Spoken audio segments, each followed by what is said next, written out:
सुटका ही एक प्रक्रिया आहे ज्यामध्ये तुम्हाला वैयक्तिकरित्या, शारीरिकरित्या, मानसिकरित्या संघर्ष करावा लागतो.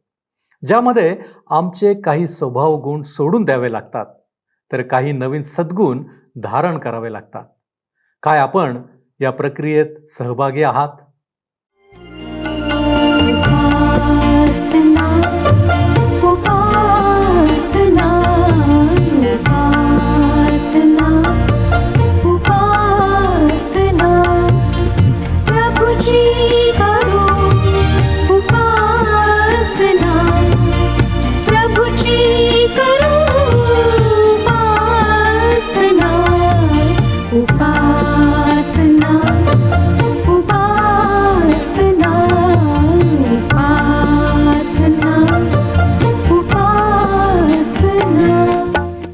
प्रियांनो, आजच्या उपासना कार्यक्रमात आपले हार्दिक स्वागत. आपण सर्व हा कार्यक्रम आवर्जून पाहत आहात म्हणून आपले आभार.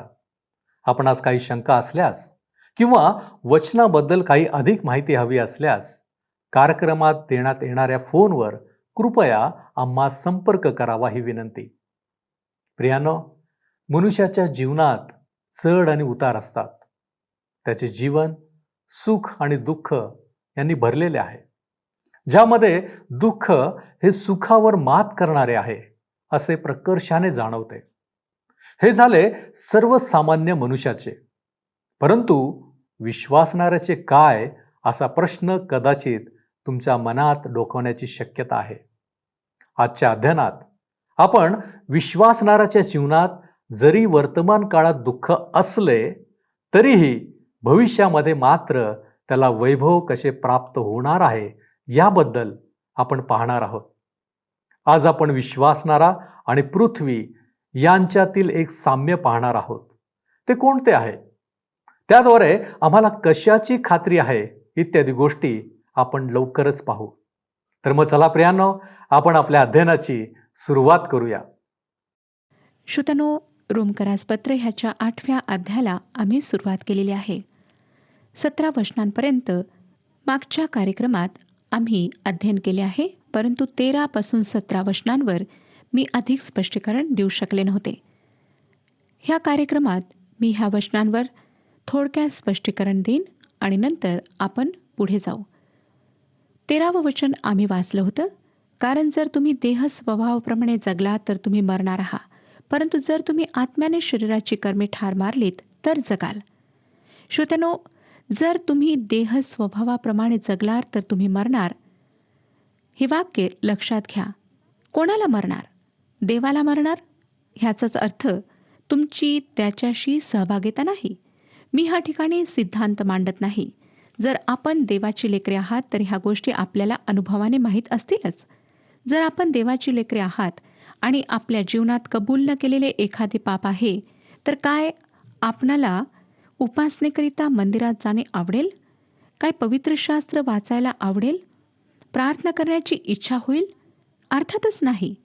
आपण परमेश्वरापासून अलिप्त केलेले, वेगळे असे राहाल. परंतु जर आत्म्याने आपण हे स्वतः करू शकत नाही, शरीराची कर्मे ठार मारलीत तर जगाल, असे तो म्हणतो. आता व्यवहारात्मक रीतीने पाहूया. आज आपली काय समस्या आहे? दारू, नशेच्या गोळ्या, लैंगिक समस्या? कदाचित आपण म्हणाल, माझ्या ह्या सर्व समस्या नाहीत. मग आपल्या वैचारिक जीवनाविषयी काय? जिभेविषयी काय? काय आपण गप्पा मारण्यामध्ये रंगमान होता? काय आपण खरे बोलता? आज तुमची काहीही समस्या असो, परमेश्वरासमोर ती कबूल करा आणि तिला पवित्र आत्म्याच्या हवाली करा. माझ्या प्रिय श्रोत्यांनो, आपण जर खरोखर आज त्या समस्येतून सुटका प्राप्त करू इच्छिता तर मानसिक रोग तज्ज्ञ आपली मदत करू शकणार नाही. आपणाला त्याच्याकडे जाण्याची आवश्यकता पडणार नाही. लक्षात असू द्या की तो तुमची अपराधी भावना कदापि काढू शकणार नाही. तो तुमची कशाही प्रकारे मदत करू शकणार नाही. तो तुमची अपराधी भावना एका ठिकाणाहून दुसऱ्या ठिकाणी बदलेल, पण दूर मात्र करणार नाही. फक्त प्रभू येशू ख्रिस्तच ह्या अपराधी भावनेला दूर करू शकतो. तोच आपली शांती आपणाला पुरवू शकतो. तो ह्याच कार्यात आहे. तो म्हणतो मत्ते शुभवर्तमान 11 अध्याय आणि 28 वचनात, अहो कष्टी व भाराक्रांत जन हो, तुम्ही सर्व मजकडे या, म्हणजे मी तुम्हाला विसावा देईन. म्हणजे आपणाला कळेल की आपले अपराध क्षमा करण्यात आले आहेत. आता आपण श्रोत्यानो एका नवीन भागात येत आहोत, जो माणसाच्या नवीन स्वभावाविषयी आहे. रोमकरासपत्र 8 अध्याय आणि 14 वचन पहा काय सांगतं. कारण जितक्यांना देवाचा आत्मा चालवित आहे तितके देवाचे पुत्र आहेत. हां, हे जरा अर्थपूर्ण वाटते, हो ना श्रोत्यानो? परमेश्वर आपल्या मेंढरांना हाकलीत नाही, तो त्यांचे मार्गदर्शन करतो. आणि जेव्हा प्रभू येशू ख्रिस्त मेंढरांच्या सुरक्षेविषयी चर्चा करतो, तेव्हा सांगतो की तो स्वतःच्या इच्छेने, जबरदस्तीने त्यांना स्वतःकडे किंवा पित्याकडे आणत नाही. योहान शुभवर्तमान 10 अध्याय 27 वचन, माझी मेंढरे माझी वाणी ऐकतात, मी त्यांना ओळखतो व ती माझ्या मागे येतात. मी त्यांना हाकून लावतो नाही, कदापि नाही. ही मेंढरे ती आहे श्रोत्यानो जी सुरक्षित आहेत. ती त्याच्या मागे चालतात. त्यांचे मार्गदर्शन देवाच्या आत्म्याद्वारे होते. ही मेंढरे त्याचा आवाज ऐकतात, कारण त्यांच्याजवळ नवीन स्वभाव आहे आणि ती त्याच्या मागे चालतात. बऱ्याच वर्षांपासून मी देवाच्या वचनाचा प्रचार करीत आहे. मी हे पाहिले की जी मेंढरे देवाची आहेत ती बरोबर त्याचा आवाज ऐकतात. दुसरे, त्यांनी त्याचा तिरस्कार केला आणि त्याच्यापासून सुटका मिळविण्याचा प्रयत्न केला. का? कारण ती त्याची मेंढरे नव्हती.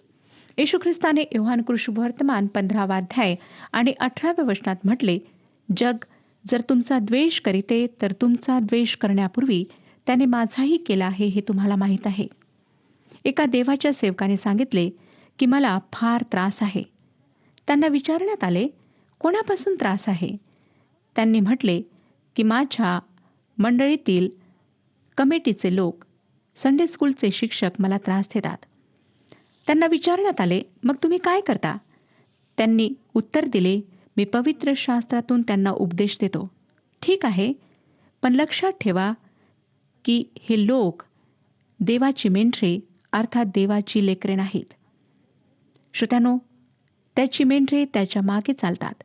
त्यांना चालायचेच आहे, कारण ती त्याची आहेत. हेच पॉल ह्या ठिकाणी म्हणत आहे. 15व्या वचनात आपण वाचले होते.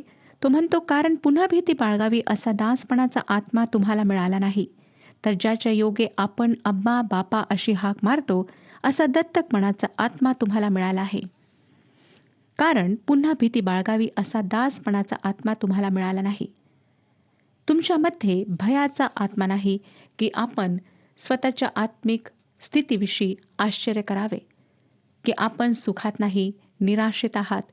त्यापेक्षा आपण आनंदाने भरलेले आहात, कारण आपण त्याची लेकरे आहात. आणि परमेश्वराचा आत्मा जो तुमच्यात आहे तो प्रेरित होऊन म्हणतो, अब्बा, पिता. अब्बा हा मूळ आरामिक भाषेतला शब्द आहे, ज्याचे भाषांतर झालेले नाही. पहिल्या इंग्रजी शास्त्राचे भाषांतर करणाऱ्या लोकांनी, ज्यांना परमेश्वराच्या वचनाविषयी फार आदर होता, ज्यांचा विश्वास होता की हे निसंशय परमेश्वराचे वचन आहे, त्यांनी ह्या शब्दाचे भाषांतर केले नाही. श्रोत्यांनो, अब्बा हा शब्द वैयक्तिक शब्द आहे आणि त्याचे भाषांतर केलेच तर असे होईल, माझ्या पित्या. आम्ही हा शब्द परमेश्वराला संबोधण्यास वापरत नाही, ह्या भीतीने की त्याच्याशी अधिक जवळीक निर्माण होईल. परंतु ह्या शब्दाद्वारे हृदयातील हाक, हृदयातील तळमळ प्रगट होते, विशेषतः संकट, दुःख आणि त्रासाच्या समयी. 16वं वचन मी वाचलं होतं.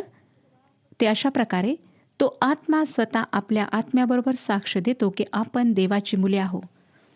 मी बरेचदा दवाखान्यात आजारी लोकांसाठी प्रार्थना करण्यास जाते.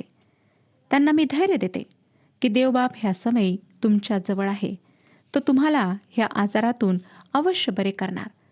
परंतु श्रोत्यानो, जेव्हा माझ्यावर दवाखान्यात भरती होण्याची वेळ येते तेव्हा माझे मन कचरू लागते. काय होईल, कसे होईल? मी देवाला म्हटले की देवा, जे काही मी दुसऱ्यांना म्हटले ते आज माझ्या जीवनात खरे कर. मला पाहायचे आहे की तू खरोखर तसे करतो. आणि माझ्या प्रिय श्रोत्यांनो, देवाने माझ्यासाठी सुद्धा बरेचदा तसे केले. त्या संकटाच्या प्रसंगी देवाचा आत्मा आमच्या वतीने देवासमोर आक्रोश करतो. अब्बा, पिता, देवावर भरोसा ठेवणे किती मधुर आहे. आज आपण संकटात, दुःखात, निराशेत आहात काय? तर त्याच्याजवळ या, त्याला हाक मारा, त्याच्या हातात सर्व काही द्या. 17वं वचन मी वाचलं होतं. आणि जर मुले तर वारीसही आहो, म्हणजे देवाचे वारीस, ख्रिस्ताबरोबर सोबतीचे वारीस असे आहो. आपल्याला त्याच्याबरोबर गौरव प्राप्त व्हावे म्हणून त्याच्याबरोबर जर दुःख भोगीत असलो तरच. तो म्हणतो असे आहोत, म्हणजे ख्रिस्ताबरोबर सोबतीचे वारीस, देवाचे वारीस असे आहोत. हे शब्द शाश्वती देतात की देवाची मुले त्याच्यासोबत दुःख भोगतील. मला खात्री आहे की जर आम्ही ह्याचे भाषांतर असे करू शकलो असतो की आम्ही त्याच्यासोबत दुःख भोगतो, म्हणून मला नाही वाटत की जर हा शब्द काही फार महत्त्वाचा असा वाटला असता. परंतु हा फार महत्त्वाचा आहे. आज आपण त्याच्याकरिता काय सहन करीत आहात? जे काही असो, पॉल स्पष्ट करतो की ज्यामधून आम्ही आज जात आहोत त्या फार हलक्या गोष्टी आहेत. फार महान अशा गोष्टी प्रगट होणार आहेत. अनंत काळचे गौरव जे एक दिवस प्रगट होणार आहे. अनंत काळात आम्हाला वाटेल की जर आम्ही त्याच्याकरिता थोडे अधिक दुःख सोसले असते तर फार बरे झाले असते. कारण श्रोत्यानो, ह्याच प्रकारे तो आम्हाला शिक्षण देऊन प्रशिक्षित करतो. इब्री लोकासपत्र 12वा अध्याय आणि 6वं वचन सांगतं, कारण ज्यावर परमेश्वर प्रीती करीतो त्याला तो शिक्षा करतो आणि ज्या पुत्रांना तो स्वीकारतो त्या प्रत्येकाला फटके मारतो. देवाची लेकरे देवासोबत दुःख भोगतात. हाच आमचा खरा आणि वास्तविक संबंध आहे. जर आम्ही परमेश्वरासोबत दुःख सहन करीत नाही तर आमचा संबंध उचित नाही. श्रोत्यानो, आम्हाला त्या महान दिवसाकरिता तयार राहायचे आहे. आज आपण ह्यावर विचार करूया आणि पाहूया की आम्ही ख्रिस्ताकरिता कोणत्या गोष्टी सहन करीत आहोत. आता आपण नवीन सृष्टी पाहणार आहोत. ह्याद्वारे रोमकरासपत्र 8व्या अध्यायाच्या एका नवीन भागाला सुरुवात होते. फक्त विश्वासणाऱ्यांच्याच शरीराची सुटका होणार नाही, परंतु ही जी भौतिक सृष्टी आहे, ही जी पृथ्वी आहे ज्यावर तुम्ही आणि मी राहत आहोत, तिची सुद्धा सुटका होणार आहे. हाच परमेश्वराचा उद्देश आहे. ह्या जुन्या पृथ्वीला नवीन पृथ्वीमध्ये बदलविण्यात येईल. एक नवीन प्रकारची, अगदी नवीन तऱ्हेची, ज्यामध्ये पाप राहणार नाही, जिच्यावर पापाचा शाप पुन्हा येणार नाही, अशी पृथ्वी तो स्थापित करेल. श्रोत्यानो, ही फार विलक्षण गोष्ट आहे. मी प्रायश्चित्ताद्वारे आरोग्यावर विश्वास करते. प्रायश्चित्ताद्वारे फक्त आरोग्यच नाही, परंतु प्रायश्चित्ताद्वारे नवीन शरीर, तसेच प्रभू येशू ख्रिस्तात त्याने भोगलेल्या क्लेशात नवीन संसाराची आशा करते. परंतु ते आतापर्यंत आम्हाला प्राप्त झालेले नाही.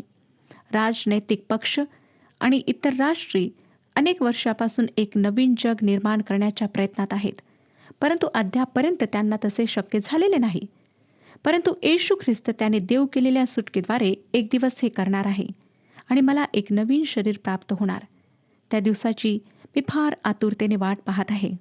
आता श्रोत्यानो, माझे जे शरीर आहे ते काढले जाणार आणि मला नवीन शरीर प्राप्त होणार आणि ते ह्या येणाऱ्या काळामध्ये कधीही होईल. ह्याच आशेमध्ये मी हे जीवन व्यतीत करीत आहे.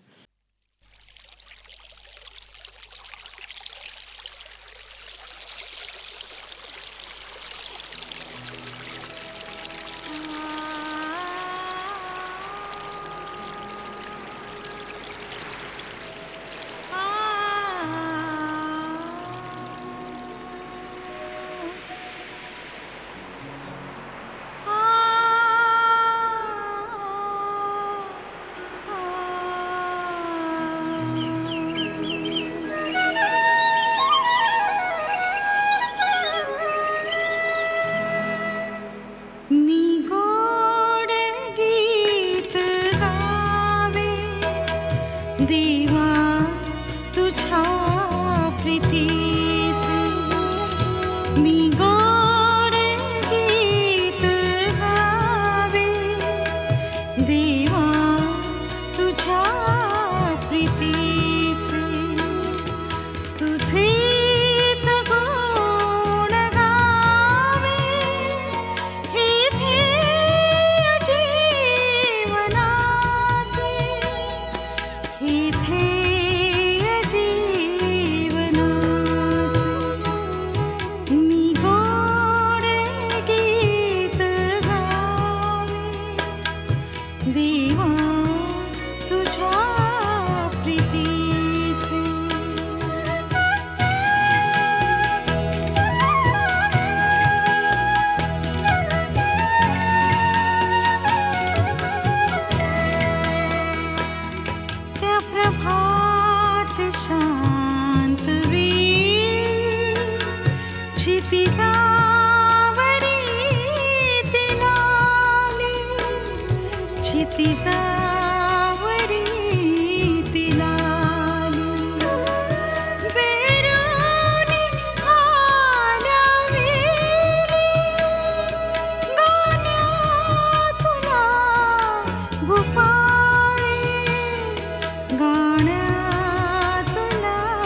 18वं वचन मी वाचते. रोमकरासपत्र 8वां अध्याय 18वे वचन. कारण आपल्यासाठी जे गौरव प्रगट होणार आहे त्याच्यापुढे सांप्रत्य काळाची दुःखे काहीच नाहीत असे मी मानतो. मी मानतो ह्याचा अर्थ पौलाने जीवनाच्या दोन्ही पक्षाला समजून घेतले आहे आणि त्याने हिशोब लावला आहे. जीवनाच्या खर्चाची आणि जमेची बाजू तो लक्षात घेतो. लाभ आणि हानी ह्याचा त्याने चांगला अभ्यास केला आहे. सांप्रत्य काळाची दुःखे हे सर्व विश्वासणाऱ्यांकरिता साधारण आहेत. या युगातील लोक अन्य कुठल्याही युगातील लोकांपेक्षा अधिक सुखसुविधा उपभोगीत आहेत. परंतु वर्तमान युगातील ख्रिस्ती लोकांची सुद्धा दुःखापासून सुटका नाही. ही दुःखे त्यांच्या हिस्साला आलेली आहेत. 19वं वचन. कारण सृष्टी देवाच्या पुत्राच्या प्रगट होण्याची प्रतीक्षा अत्यंत उत्कंठेने करीत आहे. या वचनाचे मी केलेले भाषांतर मला आपणाला सांगू द्या. सृष्टी डोके वर उचलून परमेश्वराच्या पुत्राच्या प्रगट होण्याची उत्कंठतेने वाट पाहत आहे. हे जग उत्क्रांतीच्या खोट्या स्वप्नांचा उदय होण्याची वाट पाहत नाही. उत्क्रांतीचे खोटे स्वप्न कधीच खरे ठरणार नाही. ही सृष्टी देवाच्या पुत्रांच्या प्रगट होण्याची वाट पाहत आहे. ही सृष्टी आज कपड्याने झाकलेल्या पुतळ्याप्रमाणे आहे. जेव्हा देवाचे पुत्र ह्या देहाचे बाहेरी आवरण काढतील तेव्हा ही सृष्टीसुद्धा बेनकाब होईल. किती गौरवशाली दिवस राहील तो, होय ना श्रोत्यानो? 20वं वचन पहा. कारण सृष्टी व्यर्थतेच्या स्वाधीन करण्यात आली, ती आप खुशीने नव्हे तर ती स्वाधीन करणाऱ्यामुळे. व्यर्थता म्हणजे असफलता, कुजणे असे काही जे नाशवंत आहे. आप खुशीने नाही म्हणजे तिच्या स्वतःच्या इच्छेने नाही, परंतु त्याच्यामुळे ज्याला स्वाधीन करण्याचा अधिकार देण्यात आला होता त्याच्यामुळे. शलोमोन राजाने उपदेशकाचे पुस्तक 1 अध्याय आणि 7व्या वचनात लिहिले, सर्व नद्या सागराला जाऊन मिळतात तरी सागर भरून जात नाही. ज्या स्थळी त्या जाऊन मिळतात तेथेच त्या पुन्हा वाहत राहतात. श्रोत्यानो, ह्या ठिकाणी एक चक्र आम्हाला दिसते. नद्या सागराला जाऊन मिळतात आणि परमेश्वराजवळ एक भारी पंप आहे, जो पंप त्या पाण्याला पुन्हा बाहेर काढतो आणि त्याच्या उत्तम वाहतूक पद्धतीद्वारे वारा त्या ढगांना कोरड्या भूमीकडे घेऊन जातो आणि त्या ठिकाणी पुन्हा पाऊस पडतो. पुन्हा नद्या भरतात आणि समुद्राला जाऊन मिळतात. ही क्रिया चालूच राहते. ही निसर्गाची एक सतत चालू राहणारी क्रिया आहे, जी आम्हाला प्रत्येक ठिकाणी आढळते. ही सृष्टी प्रतिज्ञा केलेल्या गोष्टी प्रगट होण्याची वाट पाहत आहे. सृष्टी व्यर्थतेच्या स्वाधीन करण्यात आली असे पौल म्हणतो, कारण परमेश्वराने तसेच तिला निर्माण केले. आदामाच्या आज्ञा उल्लंघनामुळे मानवाला पापाचा शाप देण्यात आला, परंतु भौतिक जग सुद्धा ह्या शापाखाली आले. परमेश्वराने आदामाला काय म्हटले होते ते आपण स्मरण करा. उत्पत्तीचे पुस्तक 3 अध्याय 18 आणि 19 वचनात. ती तुला काटे व कुसळे देईल, तू शेतातले पीक खाशील, तू आपल्या निढळाच्या घामाने भाकर मिळवून खाशील व अंती पुन्हा मातीला जाऊन मिळशील, कारण तिच्यातून तुझी उत्पत्ती आहे. तू माती आहेस आणि मातीला परत जाऊन मिळशील. ही संपूर्ण सृष्टी श्रोत्यांनो शापित आहे, परंतु ही सुटकेच्या प्रतीक्षेत आहे. ज्या काही सजीव वस्तू आहेत त्या पुन्हा मृत्यूला आणि विनाशाला पाहू शकणार नाहीत. 21वं वचन. सृष्टी ही स्वतः नश्वरतेच्या दास्यातून मुक्त होऊन तिला देवाच्या मुलांची गौरवयुक्त मुक्तता मिळावी ह्या आशेने वाट पाहते. मानवाचे शरीर मरणहार आहे, नाशवंत आहे. कोणी एकाने म्हटले आहे की ज्या वेळेला परमेश्वर आम्हाला जीवन देतो त्याच वेळेला तो वापस घेणे सुरू करतो आणि निसर्गात मृत्यू आणि सडणे कुजणे हे ठेवलेले आहे. सुंदर अरण्यात जाऊन पहा आणि त्या ठिकाणी आपणाला आढळेल की वृक्ष मृत अवस्थेत पडून आहेत, निर्जीव सडलेल्या अवस्थेत पडलेले आहेत. हे निसर्गाचे चित्र आहे. कितीतरी प्राणी रोज मरतात आणि सडतात, कुजतात. 22वं वचन. कारण आपल्याला ठाऊक आहे की संबंध सृष्टी आजपर्यंत कणत आहे व वेदना भोगीत आहे.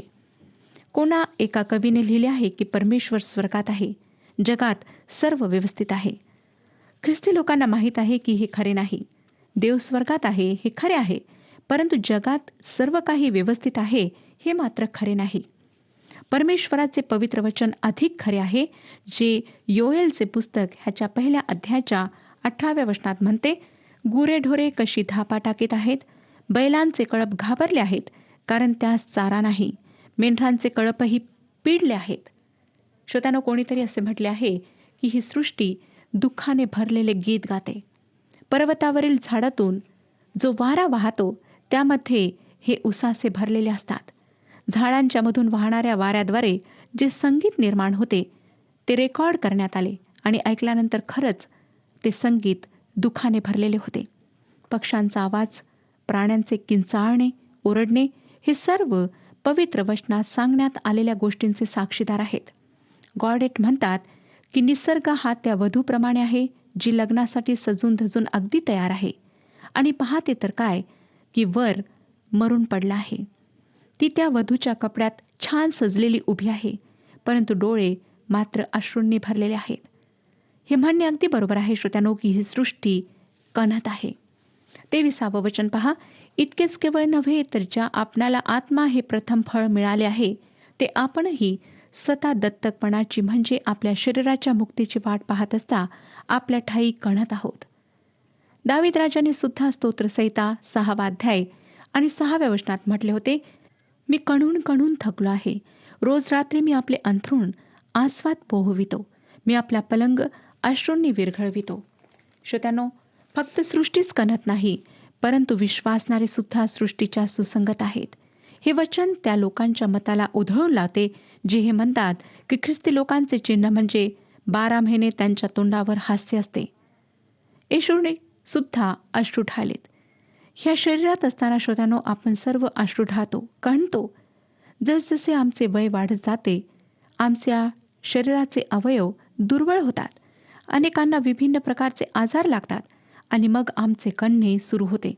पॉल म्हणतो करिंथकरास 2 पत्र 5 अध्याय आणि 2 वचनात की ह्या गृहात असताना आम्ही स्वर्गीय गृहरूप वस्त्र परिधान करण्याच्या उत्कंठेने कणतो. आता पुढे 24 वचन पहा, कारण आपण अशी आशा धरून तरलो जी आशा दृश्य झाली आहे ती आशाच नव्हे, जे दृश्य झाले आहे त्याची आशा कोण धरील.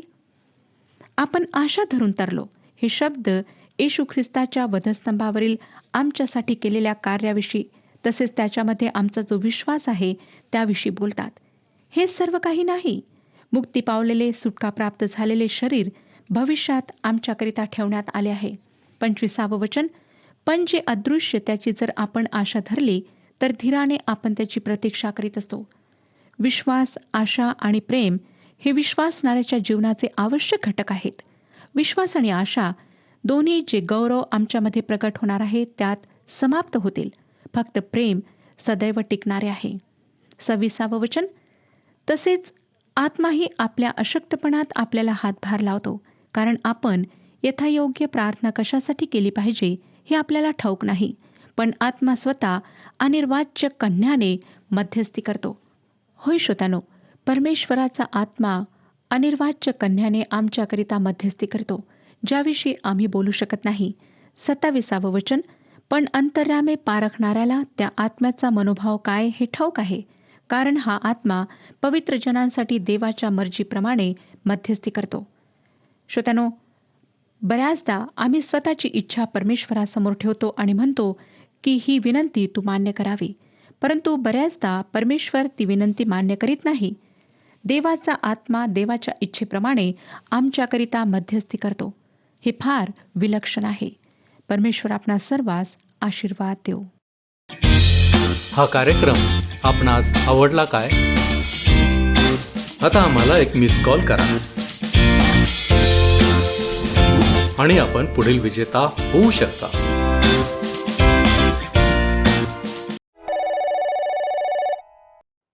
प्रियानो, प्रत्येक विश्वासणारा देवाच्या दृष्टीने महत्त्वपूर्ण आहे. देवाची प्रत्येक निर्मिती देवाला महत्त्वपूर्ण आहे. म्हणूनच परमेश्वर देव त्याच्या प्रत्येक निर्मितीची काळजी घेतो. त्याने विश्वासणारा आणि पृथ्वी यांच्यासाठी सुटका ठेवली आहे. विश्वासणाऱ्याला नवीन शरीर तर पृथ्वीला नवीन स्वरूप प्राप्त होणार आहे. म्हणून देवाचा जो आत्मा आमच्यासाठी मध्यस्थी करतो, कणतो, त्याकडे आमचं लक्ष असावे. देवाच्या आत्म्याला आमच्या जीवनात कार्य करू द्यावे आणि भविष्यातील जी गौरवी आशा देवाने आम्हाला दिली आहे त्याचे वाटेकरी होण्यासाठी प्रयत्नशील व्हावे. काय आपली यासाठी तयारी आहे? आपण प्रार्थना करू. आमच्यावरती कृपा करणाऱ्या आमच्या महान प्रेमळ परमेश्वरा, आम्ही तुला धन्यवाद देतो बापा की येशू ख्रिस्ताच्या द्वारे तू आम्हाला सुटका दिलेली आहेस आणि या सुटकेचे वाटेकरी आम्ही व्हावं म्हणूनच बापा आम्ही तुझ्या चरणापाशी आलेलो आहोत. प्रभू परमेश्वर दे बापा, जी सुटका तू आम्हाला दिलेली आहेस ती साधी सुधी सुटका नव्हे. यासाठी तुझ्या एकुलता एक पुत्राला आपलं रक्त सांडावं लागलं, ती खंडणी भरवून द्यावी लागली आणि म्हणून प्रभूजी ते मोल आम्ही कदापि विसरू नये. आणि प्रभूजी या सुटकेमध्ये आम्ही खऱ्या अर्थाने तुझ्या पक्षाचे दृढ व्हावं म्हणून प्रभूजी तू आम्हा प्रत्येकाला सहाय्य कर. आम्ही चुकणारे आहोत, बहकणारे आहोत, भटकणारे आहोत, हे आम्हाला कळतं, ठाऊक आहे. परंतु बापा तुझी कृपा ही सदैव आम्हाला आवरून धरते आणि म्हणूनच आम्ही तुझ्याकडे प्रार्थना करतो. प्रभूजी तू देऊ केलेली सुटका ही व्यर्थ जाऊ नये म्हणून परमेश्वरा तू आम्हा प्रत्येकाला सहाय्य कर. तारणारा प्रभू येशू ख्रिस्त त्याच्या गोड आणि गौरवी नावात ही प्रार्थना केली आहे म्हणून तू ऐक. आमेन. आपल्या मनोवृत्तीत नवे व्हा, नीतिमत्व व पवित्रता यांनी युक्त नवीन मनुष्य धारण करा. प्रभू आपणास सहाय्य करो.